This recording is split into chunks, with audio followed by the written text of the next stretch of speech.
ஸ்தோத்திரம். தேவனுக்கு மகிமை உண்டாவதாக. ஆண்டவரும் இரட்சகருமான இயேசு கிறிஸ்துவின் நாமத்தில் உங்கள் யாவருக்கும் என் அன்பின் வாழ்த்துக்களை தெரிவித்துக் கொள்கிறேன். தேவனின் வார்த்தை வெளிப்படும் நேரம்.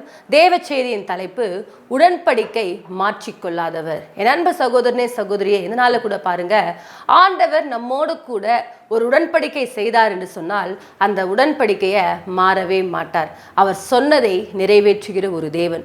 அன்பு தேவ பிள்ளைகளே, 2026 ஆண்டுகளுக்கு முன்பாக தேவனாகிய கர்த்தர் நம்முடைய கையில் இந்த வேதாகமத்தை என்ன பண்ணியிருக்காரு, உருவாக்கி கொடுத்திருக்கிறார்.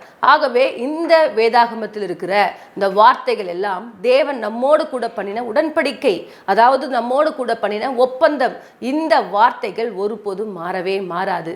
அவர் ஒரு வார்த்தை சொன்னார் என்று சொன்னால் அந்த வார்த்தையை நிச்சயமாய் நிறைவேற்றுகிற தேவனாய் இருக்கிறார். ஹல்லேலூயா. அன்பு சகோதரனே சகோதரி, இதனால கூட பாருங்க, திருமண நாட்கள்ல பாருங்க, கணவன் மனைவியை பார்த்து சொல்லுவாங்க, மனைவி கணவனை பார்த்து சொல்லுவாங்க, வாழ்விலும் சாவிலும் சுகத்திலும் துக்கத்திலும் இன்பத்திலும் துன்பத்திலும் மரணம் நம்மை பிரிக்கும் வரைக்கும், புரியுதுங்களா? அப்போ நான் என்ன பண்ண மாட்டேன், விலக மாட்டேன் அப்படின்னு சொல்லிட்டு என்ன பண்ணுவாங்கன்னா ஒரு உடன்படிக்கை பண்ணிக்கொள்வாங்க. அதே போல் என்ன பண்ணுவாங்க, அவங்க வாழ்ந்து காட்டுவாங்க. அது போல தான் பாருங்க, ஒரு உடன்படிக்கை பண்ணிட்டாங்கன்னு சொன்னால் அவங்கள யாரால் என்ன பண்ண முடியாது, பிரிக்க முடியாது. அவர்களுக்கும் இவர்களுக்கும் ஒரு பந்தம் இருக்கும். ஆகவே தேவ பிள்ளைகளே, இந்த நாளில் கூட கர்த்தர் நம்மோடு கூட பண்ணின அந்த உடன்படிக்கையை ஒருபோதும் தேவன் மாற்றிக்கொள்ளவே மாட்டார். அந்த வார்த்தைகளை நிச்சயமாய் தேவன் நம்முடைய வாழ்க்கையில் நிறைவேற்ற வல்லவராக இருக்கிறார். வேதாகமத்திலிருந்து ஆபகுக்கின் புஸ்தகம் 2ஆம் அதிகாரம் 3ஆம் வசனத்தை நாம் வாசிக்கலாம். குறித்த காலத்துக்கு தரிசனம் வைக்கப்பட்டிருக்கிறது, முடிவிலே அது விளங்கும், அது பொய் சொல்லாது, அது தாமதித்தாலும் அதற்கு காத்திரு, அது நிச்சயமாய் வரும், அது தாமதிப்பது இல்லை. ஹல்லேலூயா. இங்க பாருங்க, இந்த வார்த்தையை அநேக தடவை நான் பேசியிருக்கிறேன். இந்த வார்த்தையில ஆண்டவர் இன்றைக்கு நமக்கு என்ன சொல்றாருன்னா, குறித்த காலத்துக்கு தரிசனம் வைக்கப்பட்டிருக்கிறது, முடிவிலே அது விளங்கும், அது பொய் சொல்லாது, அது தாமதித்தாலும் காத்திரு, அது நிச்சயமாய் வரும் என்று சொல்லி கர்த்தர் நம்மளை பார்த்து சொல்றார். அப்ப என்னன்னு சொன்னா, தேவன் நம்மோடு கூட பண்ணாரு பாத்தீங்களா, ஒரு உடன்படிக்கை, ஒரு வார்த்தை நமக்கு கொடுத்திருக்கிறார் பாத்தீங்களா. என்ன சொல்றாரு, அவர் உன்னை ஆசீர்வதிக்கவே ஆசீர்வதித்து உன்னை பெருகவே பெருக பண்ணுவேன், இன்று முதல் நான் உன்னை ஆசீர்வதிப்பேன், இரட்டிப்பான ஆசீர்வாதத்தை தருவேன். இப்படியாக பல வார்த்தைகள் ஒவ்வொரு மாதமும் நாம் என்ன பண்ணுவோம், வாக்குத்தத்த வசனங்களை எடுப்போம். அதாவது வருஷத்தின் துவக்கத்தில் ஜனவரி மாசத்துல ஒரு வாக்குத்தத்தம் எடுப்போம். இப்படியாக பல வார்த்தைகளை கர்த்தர் நமக்கு கொடுத்திருப்பார். அது மாத்திரமல்ல, நம்முடைய வாழ்க்கையில் நிறைய நேரங்களில் பிரச்சனைகள் வரும்பொழுது, சோர்வுகள் வரும்பொழுது, அந்த நேரங்களில் இந்த வேதாகமத்தை தியானிக்கும் பொழுது கர்த்தர் நம்மோடு கூட பேசுறது போலவே என்ன பண்ற, நிறைய வார்த்தைகளை பேசி இருப்பார். அப்போ அது என்னன்னு சொன்னா, தேவன் நமக்கு பண்ணுகிற ஒரு உடன்படிக்கை. அந்த உடன்படிக்கையை கர்த்தர் ஒருபோதும் மாற்றிக்கொள்ளவே மாட்டார். ஹல்லேலூயா. அப்போ உடன்படிக்கை தேவன் நம்மோடு கூட பண்றாருன்னு சொன்னா, ஒரு மனுஷனே உடன்படிக்கை பண்றாங்கன்னு சொன்னா அவங்க அந்த உடன்படிக்கையில மாறவே மாட்டாங்க. அதை போல தேவனாகிய கர்த்தர் நம்மோடு கூட ஒரு உடன்படிக்கை பண்ணுகிறார். என்னன்னு சொன்னா, குறித்த காலத்துக்கு தரிசனம் வைக்கப்பட்டிருக்கிறது, முடிவிலே அது விளங்கும், அது பொய் சொல்லாது, அது தாமதித்தாலும் காத்திரு, அது நிச்சயமாய் வரும் என்று சொல்லி. ஹல்லேலூயா. அன்பு தேவ பிள்ளைகளே, அது தாமதிப்பது இல்லையாம், அவர் சொன்னார்னா அது நிச்சயமாய் நடக்குமாம். ஹல்லேலூயா. உங்களுக்கு கர்த்தர் என்ன வார்த்தைகளை கொடுத்திருக்கிறாரோ அந்த வார்த்தைகளை கர்த்தர் நிச்சயமாய் நிறைவேற்றுவார். ஹல்லேலூயா. இது எந்த ஒரு மாற்று கருத்தும் இல்லை. தேவ பிள்ளைகளை, இன்றைக்கு தேவனை நம்ம 100 மடங்கு என்ன பண்ணலாம், நம்பலாம். ஹல்லேலூயா. அவர் ஒரு வார்த்தை சொன்னார்னு சொன்னா, அவர் வார்த்தையில வல்லமையுள்ள தேவன். அவருக்கு பேர் வார்த்தையின் தேவன். ஆகவே என்ன சொல்றாரு, ஆதியிலே வார்த்தை இருந்தது, அந்த வார்த்தை தேவனிடத்தில் இருந்தது, அந்த வார்த்தை எப்படி இருந்ததாம், தேவனா இருந்தது. ஹல்லேலூயா. அப்ப பாருங்க, வார்த்தை தான் தேவன், தேவன் தான் வார்த்தை. அப்போ அந்த வார்த்தையானவர் நம்மோடு கூட உடன்படிக்கை பண்ணியிருக்கிறார். நான் உனக்கு இதை செய்வேன், என்ன பண்ணுறாரு ஆண்டவர் நிறைய இடங்கள்ல, நான் உனக்கு இது பண்ணுறேன், நான் உனக்கு இது செய்கிறேன், நான் உன்னை ஆசீர்வதிப்பேன், நான் உன்னை உயர்த்துவேன். இப்படி பல காரியங்களில் கர்த்தர் நம்மோடு கூட என்ன பண்ணுறாரு, ஒரு உடன்படிக்கை பண்ணி இருக்கிறார். ஹல்லேலூயா.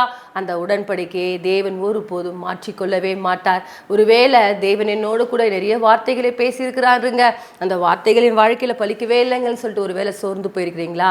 அந்த உடன்படிக்கை நிறைவேறக்கூடிய நாட்களுக்குள்ளே நீங்கள் வந்திருக்கிறீங்க. தேவ பிள்ளைகளே, தேவனுடைய வார்த்தை வார்த்தையை அற்பமாக எண்ணிக்கொள்ளாதீங்க. தேவனுடைய வார்த்தையை நம்புங்க, அது முழு நிச்சயமாய் நம்புங்க, தேவன் நிச்சயமாய் நிறைவேற்றுவார் என்று சொல்லி அந்த வார்த்தையின் மேலே முழு நம்பிக்கையை வைங்க. கர்த்தர் உங்களை ஆசீர்வதிக்க வல்லவராக இருக்கிறார். ஹல்லேலூயா. வேதாகமத்திலிருந்து ஒரு வசனத்தை எடுத்து வாசிக்கலாம்.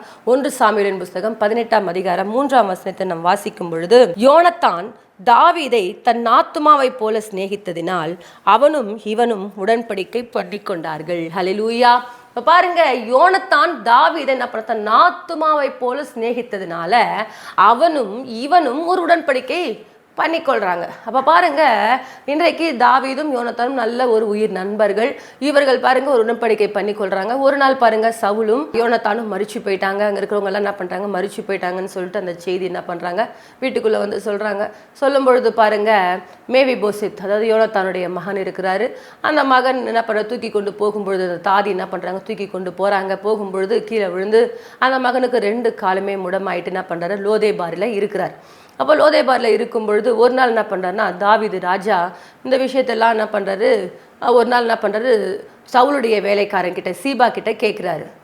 சீபா, இந்த மாதிரி இந்த சவுலின் குடும்பத்தில், அதாவது யோனத்தானுடைய குடும்பத்தில் யாராவது மீதி இருக்காங்களா, யுத்தத்தில் மடிஞ்சு போகாதவங்க யாருனா இருக்காங்களான்னு கேட்கும் பொழுது, ஆமாம் என் ஆண்டவரே, யோனத்தானுடைய மகன் மேவிபோசேத் இருக்கிறாரு அப்படின்னு சொன்ன மாத்திரத்தில் பாருங்கள், உடனே தாவீது என்ன பண்ணுறாருன்னா, அவன் எங்கே இருந்தாலும் என்ன பண்ணு, உடனே கொண்டு வா அப்படின்னு சொல்லிட்டு. இப்போ பாருங்கள், மேவிபோசேத் கிட்டே சொல்கிறாங்க. அவரும் வரும்பொழுது என்ன பண்ண, பயந்துட்டே வராரு. என்ன நடக்க போதோ தெரியல அப்படின்ற சூழ்நிலையில் வரும்பொழுது இந்த தாவீது என்ன பண்ணுறாருன்னா, மேவிபோசேத்தை பார்த்து ரொம்ப சந்தோஷப்பட்டு அந்த மேவிபோசேத்துக்கு வர வேண்டிய, அதாவது தன்னுடைய தாத்தா சொத்தையும் அவங்க அப்பா சொத்தையும் அவருடைய இடங்கள் எல்லாமே என்ன பண்ணுறாருன்னா அவருக்கு பிரித்து கொடுத்துட்டு அது எல்லாத்தையும் கொடுத்துட்டு, ஒரு வசனத்தை எடுத்து வாசிக்கலாம். 2 சாமுவேலின் புஸ்தகம் 9ஆம் அதிகாரம் 2 சாமுவேலின் புஸ்தகம் 9ஆம் அதிகாரம் 10ஆம் வசனத்தை நாம் வாசிக்கும் பொழுது, ஆகையால் நீ உன் குமாரரையும் உன் குமார்த்திகளையும் வேலைக்காரரையும் கூட்டிக் கொண்டு உன் எஜமானுடைய குமாரன் புசிக்க அப்பம் உண்டாயிருக்கும்படி அந்த நிலத்தை பயிரிட்டு அதன் பலனை சேர்ப்பாயாக. உன் எஜமானுடைய குமாரன் மேவிபோசேத்தின் நிமித்தம் என் பந்தியில் அப்பம் புசிப்பான் என்றான். சீபாவுக்கு 15 குமாரரும் 20 வேலைக்காரரும் இருந்தார்கள். ஹல்லேலூயா. இங்க பாருங்க, இந்த மேவிபோசேத்தை பார்த்து சொல்றாரு, மேவிபோசேத்துக்கு மாத்திரமல்ல சீபாவையும் சொல்றாரு, நீயும் என்ன பண்ண, இங்கேயே இருந்து என்ன பண்ணு, இந்த ராஜாங்கத்தில் என்ன பண்ணு, அப்பம் புசின்னு சொல்லிட்டு என்ன பண்றாருன்னா அப்படி அவர்களை கவனிக்கக்கூடிய ஒரு மகனா இருந்தார். ஹல்லேலூயா. தாவீது யோனத்தானோடு ஒரு உடன்படிக்கை பண்ணின நிமித்தமாக அவ பாருங்க, தன்னுடைய அந்த யோனத்தானுடைய மகனுக்கு அப்படிப்பட்ட ஒரு இரக்கத்தை வைத்து அவருடைய என்ன பண்றாரு, ராஜாங்கத்தில் எப்பொழுது என்ன பண்ண, அப்பம் புசித்துக்குள், நீ எப்போ வேணா வரலாம், எப்போ வேணா போகலாம். ஹல்லேலூயா. அது மாத்திரமல்ல, அவனுடைய வேலைக்காரனாகிய சீபா கூட என்ன பண்ணலாம், நீ இங்கே இருக்கலாம், உன் நிலங்கள்லாம் உனக்கு கொடுக்குற அப்படின்னு சொல்லிட்டு என்ன பண்றாருன்னா அப்படியாக தாவீது ஒரு இரக்கத்தை காண்பிக்கிறார். ஹல்லேலூயா. இப்போ பாருங்க, யோனத்தான் பண்ணின அந்த உடன்படிக்கையை அப்படி கனம் பண்ணி ஒரு சாதாரணமான ஒரு மனுஷனே அப்படிப்பட்ட ஒரு கணத்தை கொடுத்து அவர்களை இப்படி ஆசீர்வதிப்பார்கள் என்று சொன்னால், தேவ பிள்ளைகளே, தேவன் ஜீவனுள்ளவர். ஹல்லேலூயா. அவர் நம்மை பார்த்து இப்படிப்பட்ட ஒரு உடன்படிக்கையை பண்ணியிருக்கிறார். ஆகவே இந்த உடன்படிக்கையை ஒருபோதும் தேவன் மாற்றிக்கொள்ளவே மாட்டார். அந்த உடன்படிக்கையில தேவன் உண்மையுள்ளவராய் இருக்கிறார். நீங்கள் உங்களோடு கூட கர்த்தர் ஒரு உடன்படிக்கை பண்ணியிருக்கிறாரா, ஒரு ஒப்பந்தம் பண்ணியிருக்கிறாரா, அந்த ஒப்பந்தத்தை கர்த்தர் நிச்சயமாக நிறைவேற்ற வல்லவராய் இருக்கிறார். ஆகவே தேவ பிள்ளைகளே, அன்றைக்கு எப்படி யோனத்தானோடு தாவீது உடன்படிக்கை பண்ணி கொண்டு தன்னுடைய மகனை ஜீவனோடு வைத்து அவனை சாட்சியாய் நிலைநிறுத்த கூடுமானால், இன்றைக்கு தேவன் நம்மோடு கூட பண்ணின ஒவ்வொரு வார்த்தைகளையும் அவர் நிறைவேற்ற வல்லவராய் இருக்கிறார். அந்த உடன்படிக்கையில எந்த ஒரு மாற்றமும் இருக்கவே இருக்காது. ஆகவே தேவ பிள்ளைகளே, நம்முடைய வாழ்க்கையில கர்த்தர் சொல்றாரு, குறித்த காலத்துக்கு தரிசனம் இருக்கு, நான் என்ன பண்ண, முடிவிலே அதை விளங்கும். ஹல்லேலூயா. அது பொய் சொல்ல, அது தாமதித்தாலும் என்ன பண்ணுங்க, அதற்கு காத்துருங்க. கர்த்தர் உங்க கூட பண்ணின வார்த்தைகள், உடன்படிக்கை, அது மாறாது. ஹல்லேலூயா. அன்றைக்கு பாருங்க, ஆபிரகாமோடு கூட கர்த்தரோடு உடன்படிக்கை பண்றார். வேதாகமத்திலிருந்து ஆதியாகமம் புஸ்தகம் 17ஆம் அதிகாரம் 2ஆம் வசனத்தை நாம் வாசிக்கும் பொழுது, நான் உனக்கும் எனக்கும் நடுவாக என் உடன்படிக்கை ஏற்படுத்தி உன்னை மிகவும் திரளாய் பெருக பண்ணுவேன். ஹல்லேலூயா. இங்க பாருங்க, ஆபிரகாமோடு கூட ஒரு உடன்படிக்கை பண்றார். நான் உனக்கும் எனக்கும் நடுவாக என் உடன்படிக்கை என்ன பண்ண, ஏற்படுத்தி உன்னை மிகவும் திரளாய் பெருக பண்ணுவேன். ஹல்லேலூயா. பாருங்க 11ஆம் வசனம் 12ஆம் வசனம் அதெல்லாம் நீங்கள் வாசிக்கும் பொழுது கர்த்தர் என்ன வாக்குத்தத்தம் அவருடைய வாழ்க்கையில பண்ணினாரோ அதே போல பரதேசியாய் தங்கக்கூடிய இடங்கள்ல தேவனாகிய கர்த்தர் தாமே ஆபிரகாமையும் சந்ததியும் கர்த்தர் ஆசீர்வதித்தார். அப்ப பாருங்க மிகவும் திரளாய் அவர்களை பெருக பண்ணினார். பாலும் தேனும் ஓடக்கூடியதான கானான் தேசத்தை உனக்கும் உன் சந்ததிக்கும் நான் கொடுப்பேன் என்று சொன்ன தேவன் அதே போலவே பாருங்க அவர்களுக்கு தேவன் தந்து கானான் தேசத்துக்குள்ள வாசம் பண்ணக்கூடிய 7 ஜாதிகளையும் துரத்தி தேவன் அவருடைய பிள்ளைகளாகிய இஸ்ரவேலருக்கு அந்த சந்ததி அந்த தேசத்தை அவர்களுக்கு தேவன் கொடுத்தார். ஹல்லேலூயா. இப்ப பாருங்க ஆபிரகாமோடு கூட தேவன் உடன்படிக்கை பண்ணினார். அந்த உடன்படிக்கை கர்த்தர் நிறைவேற்றினார். ஹல்லேலூயா. இப்ப பாருங்க தேவன் ஒரு காரியத்தை சொல்றாருன்னு சொன்னா அதை மாற்றிக்கொள்ளவே மாட்டார். அதில் 100 மடங்கு உண்மை இருக்கு. தேவ பிள்ளைகளே, இன்றைக்கு கூட இந்த வார்த்தைகளை கேட்டுக்கொண்டிருக்கிற உங்களுடைய வாழ்க்கையில கூட ஒருவேளை என் வாழ்க்கையில நன்மைகள் நடக்கலன்னு சொல்லிட்டு சோர்ந்து போன நிலைமையில காணப்படுறீங்களா? வார்த்தைகள் நிறைவேறலன்னு சொல்லிட்டு சோர்ந்து போன நிலைமையில காணப்படுறீங்களா? கவலைப்படாதீங்க. நமக்கு ஒரு தகப்பன் இருக்கிறார். அந்த தெய்வம் நிச்சயமாக நம்முடைய வாழ்க்கையில அற்புதங்களை செய்ய அவர் வல்லமை உள்ள தேவனா இருக்கிறார். ஹல்லேலூயா. அதை பாருங்க அழகா சொல்றாரு, உனக்கும் எனக்கும் நடுவாக ஒரு உடன்படிக்கை ஏற்படுத்தி உன்னை மிகவும் திரளாய் பெருக பண்ணுவேன். ஹல்லேலூயா. அப்ப தேவன் நமக்கு சொன்ன வார்த்தையை அதை அப்படியே நிறைவேற்ற வல்லவராய் இருக்கிறார். ஹல்லேலூயா. அதை முதலாவது நீங்கள் விசுவாசிக்க வேண்டும். அன்றைக்கு பாருங்க தேவன் நோவா கூட ஒரு உடன்படிக்கை பண்றாரு. அன்றைக்கு ஜலப்பிரளயம் வரும்னு சொல்றாரு. அதே போல் ஜலப்பிரளயம் வந்து எல்லாரும் அழிஞ்சு போயிட்டாங்க. அழிஞ்சிட்ட பிறகு பாருங்க தேசம் அமைதியா இருக்கும் பொழுது நோவாவும் அவன் குடும்பத்தாரும் என்ன பண்றாங்க? பலி செலுத்துறாங்க. பலி செலுத்தும் பொழுது நோவாவின் காணிக்கையை கர்த்தர் என்ன பண்ணறான்? சுகந்த வாசனையாய் முகர்ந்து நோவாவிடத்துல ஒரு உடன்படிக்கை பண்ணி கொள்றார். ஹல்லேலூயா. இனி ஜலப்பிரளயத்தினால நான் என்ன பண்ண மாட்டேன், தேசத்தை அழிக்க மாட்டேன் என்று சொல்லி ஒரு வில் என்ன பண்ணும்? வானத்துல தோன்றும். மழை அதிகமா வரும் பொழுது ஒரு வில் தோன்றும்.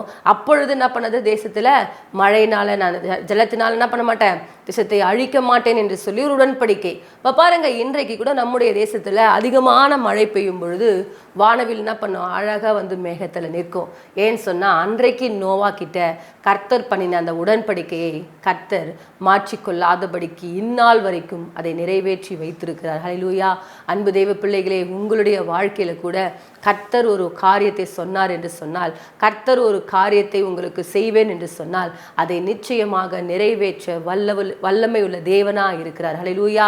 ஒரு சாதாரணமான மனுஷன் தாவீது யோனத்தானோடு கூட ஒரு உடன்படிக்கை பண்ணி அந்த மேவிபோசத்துக்கு இரக்கம் செய்து அந்த மேவிபோசத்தை கர்த்தர் அப்படி நடத்த கர்த்தர் கிருபை செய்வார் என்று சொன்னால் உங்களுக்கும் தேவன் அற்புதங்களை செய்ய அவர் வல்லமை உள்ள தேவனா இருக்கிறார். என் அன்பு தேவ பிள்ளைகளே, தேவன் உடன்படிக்கையை மாற்றிக்கொள்ளாதவர், உடன்படிக்கையில உண்மையுள்ள தேவனா இருக்கிறார். அவர் எப்பொழுதும் என்ன பண்ண மாட்டாரு?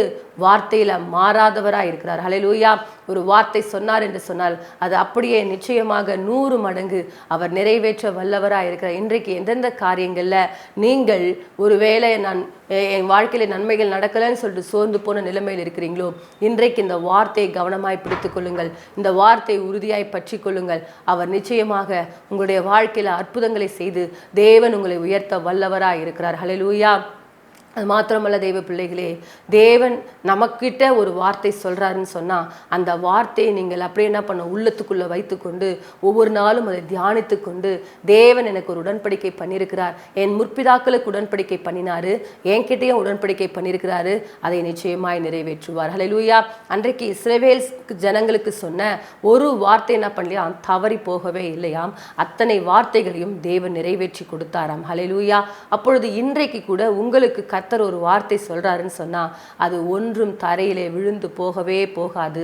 அது நிச்சயமாக நிறைவேறும். ஹல்லேலூயா. ஆகவே தான் சொல்றாரு, குறித்த காலத்துக்கு தரிசனம் வைக்கப்பட்டிருக்கிறது, முடிவிலே அது விளங்கும், அது பொய் சொல்லாது, அது தாமதித்தாலும் காத்திரு, அது நிச்சயமாய் வரும் என்று சொல்றார். இன்றைக்கு இந்த வார்த்தைகளை கேட்டுக்கொண்டிருக்கிற நீங்கள் தரிசனங்களுக்காக நிறைவேறலன்னு சொல்லிட்டு சோர்ந்து போன நிலைமையில் இருக்கிறீங்களா? உங்களுடைய வாழ்க்கையில அற்புதங்களை செய்ய ஒரு தேவன் ஆயத்தமா இருக்கிறார். ஒரு தெய்வம் உங்களுக்கு உதவி செய்ய அவர் ஆயத்தம் உள்ளவராய் காணப்படுகிறார். அவர் எப்பொழுதும் உங்க மேல நினைவுள்ளவராய் காணப்படுகிறார். ஹல்லேலூயா. அன்றைக்கு ஆபிரகாமோடு பண்ணின உடன்படிக்கை கர்த்தர் நிறைவேற்றினார். அன்றைக்கு பாருங்க ஈசாக்கு, யாக்கோபு, யோசேப்பு இப்படியாக நம்முடைய முற்பிதாக்களுக்கு பண்ணின உடன்படிக்கைகளை கர்த்தர் நிறைவேற்றி தந்தார். உங்களுக்கும் கர்த்தர் அப்படிப்பட்ட உடன்படிக்கையை நிறைவேற்ற அவர் வல்லவராய் இருக்கிறார். உங்களோடு கர்த்தர் உடன்படிக்கை பண்ணியிருக்கிறார், ஒப்பந்தம் பண்ணியிருக்கிறார். அந்த ஒப்பந்தத்தை நீங்கள் யோசித்து, ஆண்டவரே என்கிட்ட நீங்க இப்படிப்பட்ட வார்த்தைகளை பேசியிருக்கிறீங்க, இதை நிச்சயமாய் நிறைவேற்றுங்க, அந்த வார்த்தைக்காக நான் காத்து கொண்டிருக்கிறேன் என்று சொல்லி இப்படி நீங்கள் தேவனை நோக்கி பார்த்து உண்மையுள்ளவர்களாய் காணப்படுவீர்கள் சொன்னால் நிச்சயமாக தேவன் உங்கள் வாழ்க்கையில் அற்புதங்களை செய்து உங்களை சாட்சியாய் தேவன் நிறுத்த வல்லவராய் இருக்கிறார். நம் யாவரும் இணைந்து ஜெபிப்போம். மகா இரக்கமும் கிருபை நிறைந்த எங்கள் அன்பின் தகப்பனே, இந்த ஆசீர்வதிக்கப்பட்ட நல்ல ஆண்டவரே, அப்பா இந்த தகப்பனே நாளுக்காய் ஸ்தோத்திரம். இந்த நாளில் கூட ராஜா யாரெல்லாம் தகப்பனே இந்த வார்த்தைகளை ஆண்டவரே விசுவாசத்தோடு பிடித்து கொண்டு காணப்படுறாங்களோ அப்பா அந்த பிள்ளைகளுடைய வாழ்க்கை இந்த உடன்படிக்கை நிறைவேறட்டும் கர்த்தாவே. அந்த பிள்ளைகள் தேவனுக்காக எழும்பி பிரகாசிக்க கிருபை தாங்க. உங்கள் தயவுள்ள கரம் இந்த பிள்ளைகளோடு கூட இருக்கட்டும். ஆவியானவரே வழிநடத்தும் பெரிய காரியங்களை செய்யும். இயேசுவின் மூலம் ஜெபிக்கிறோம் நல்ல பிதாவே, ஆமேன். கர்த்தர் தாமே உங்களை ஆசீர்வதிப்பாராக. God bless you.